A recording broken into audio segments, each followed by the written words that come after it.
talking a little bit today about toxic people and toxic environments and toxic relationships we may have in our lives. And I think it's easy when we think about toxicity, right? We think about it as poisonous. We know that eating, junk food and processed food is poisonous to our bodies. We know that drinking a bottle of vodka every day is poisonous to our body. We know that smoking a pack of cigarettes every day is poisonous to our bodies, but we do not think about how toxic people and environments are equally as poisonous and sometimes more so. So sometimes we have a hard time seeing that something is really toxic. I can remember having a conversation with someone and they said, I don't like the word toxic. I don't like you describing it as toxic. And I'm like, well, it's poisonous. It's unhealthy. It's causing distress. It's causing physical harm, right? Psychological harm, spiritual harm, whatever it is. If there is a person or environment in your life that is unhealthy, your body is going to know it. Okay? So let's start with that. When we're in an unhealthy environment, there's going to be signals going off all the time, whether that is your body is feeling anxious, you're shutting down, you're feeling dissociated. And by dissociated, if you don't know what that means, it's kind of like your brain detaches from your body and it's kind of like you're looking down, like you're not fully present, you're not fully there. Okay? So your body's going to show up in some kind of way, migraines, stomach aches, back pain. That's a common one for a lot of people, right? Where it's like something in my radar is telling me this isn't good for me. But you may not know why. And then you may even turn it on yourself and say, well, what's wrong with me? Because everybody else in this environment seems to be fine with what's happening here or what's going on. Well, maybe it is fine for them, but it's not fine for you. Your body's already telling you that. And the energy of a situation never lies. So if you're in the presence of someone or something or an environment that makes you feel innately uncomfortable, take a pause and sit there and say, what is it that's happening here? Is it something happening within me? Like maybe I have social anxiety. Maybe this is normal for me. Or am I someone who doesn't have social anxiety at all, but every time I'm in the presence of X, Y, or Z person, I feel highly agitated and highly anxious? Your body's telling you something. It's telling you you're probably not meant to be in that energy. And when we're dealing with toxic people, it's the same. It's no different than, smoking a pack of cigarettes and walking away with a cigarette hangover and saying like, oh my gosh, I shouldn't have done that. I really feel yicky. It's got the yick. People can have the same effect. And it's more subtle because it's energetic. It doesn't mean that that person necessarily did something overtly or said something overtly that makes you feel that way. It's their energy. And when their energy is low vibrational, darker, secretive, disingenuous, that's the word I want to use, disingenuous. If you're operating from a higher vibration, if you're in alignment, you're going to know it and you're going to feel it. The lesson I want you to take away today is that that's okay. You don't need to intellectually understand it.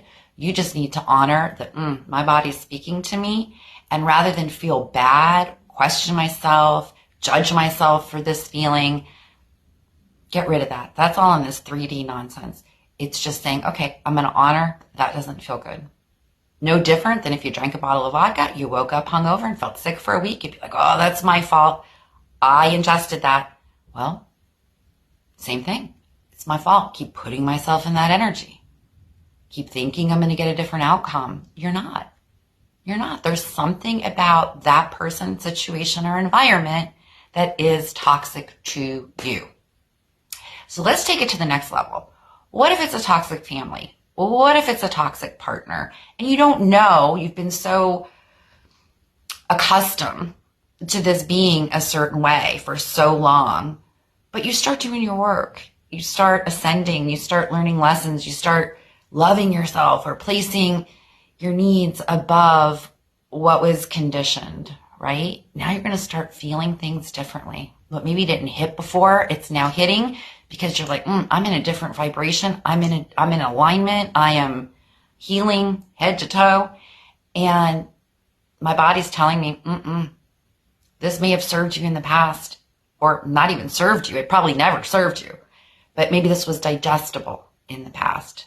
But now it makes you sick to your stomach. Maybe this was accepted because everyone else said it was okay, and so you thought something was wrong with you, and maybe now you realize, maybe it wasn't me. Maybe this was always so toxic. This is what I learned. I learned that I should be like that the monkeys with hear no evil, see no evil, speak no evil, right? I guess I did that wrong. Hear no evil, speak no evil, see no evil, right? And now you're like, I can't do that anymore. I can't do that anymore. And so when you are immersed in family dynamics or in relational dynamics, and you find that there's a level of toxicity, you have options. You really do. One option is addressing it and trying to heal it. Trying to explain, hey, this is the effect that it's having on me. And, I don't want to be this way. I don't want to feel this way. But the truth is, it's causing me harm, mental, physical, psychological, spiritual harm. Someone who really loves you is going to show up and say, oh my God, well, I don't want you feeling that way. And then you can partner with them. You can come up with a plan. You can hopefully be supported in why maybe I don't want to be in that place or in that situation, or it's hard for me to be around this person. Can you be my safe person? And the right people in your life are going to show up and say, but of course, I'll help make that easier for you, even if they don't understand it. That's option number one. Option number two is if you can't get that support, you have permission, give yourself the permission to walk away from it or not engage in particular aspects of it. Because that's self-care, that's self-love. Option number three is I got to remove myself entirely, because no matter how many times I've tried to explain, I've stepped up, I've asked for help. This environment, these people, they see me as the problem. They see you as the problem. Because they have adapted the toxicity. They don't see a need for change. They don't see it as toxic or unhealthy.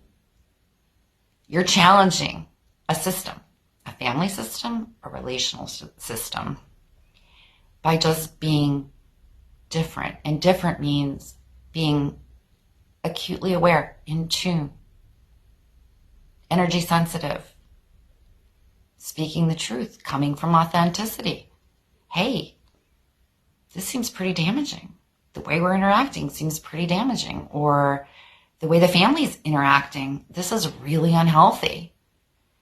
And what you'll find is the people who truly care about you are going to make the effort. They may not be able to change. You can change how you respond, right? Because those are the two things you have control over: who you're going to be, how you're going to respond. You can't change the family system unless it wants to change. You can't change a partner unless they want to change. Where it becomes really problematic is if you have a partner who came from a really dysfunctional family system.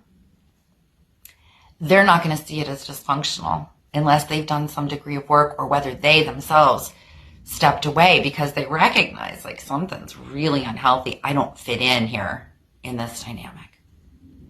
But if they don't, if they think everything that's happening in this family of origin is normal and acceptable, well, then of course you're going to feel like the odd man out, which then only increases your psychic awareness that maybe I'm not in the right place. Maybe spiritually, this place is not meant for me.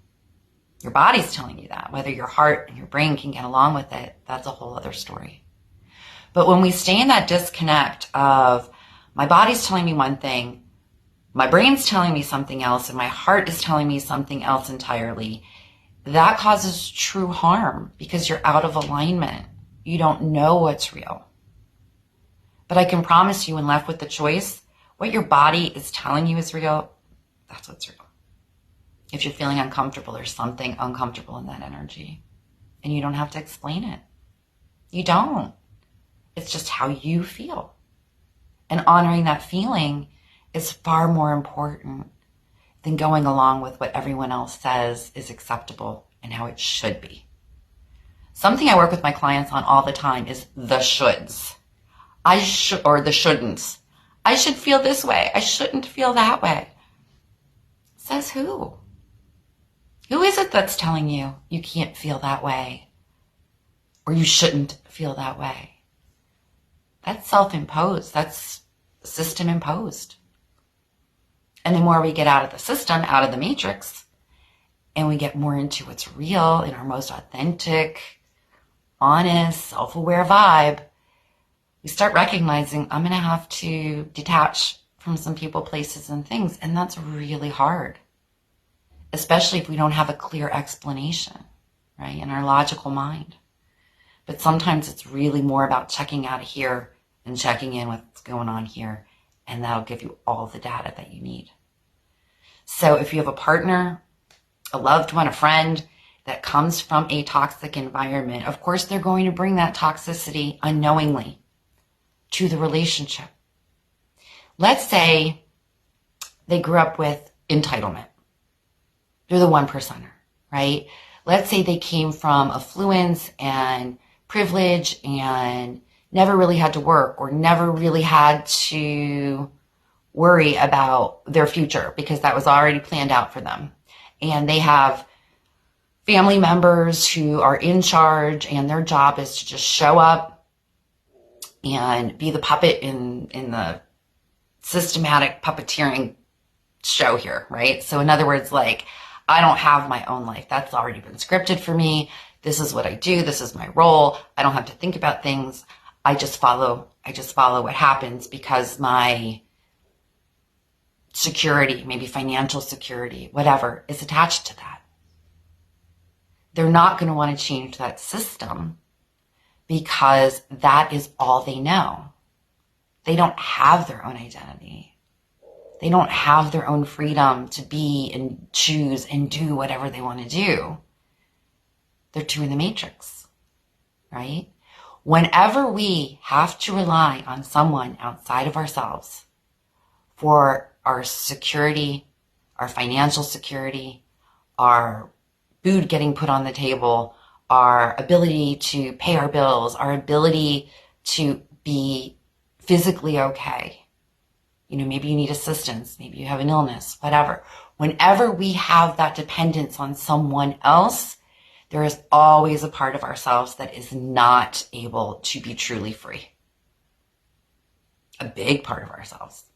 Because we have to be so beholding that means, again, hear no evil, see no evil, speak no evil.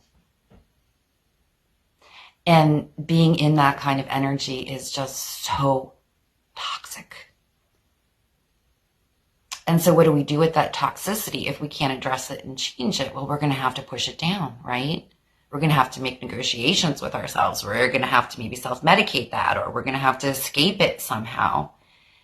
And then it becomes more toxic because now you have the environment over which you can't change that toxicity, but now you're becoming more toxic.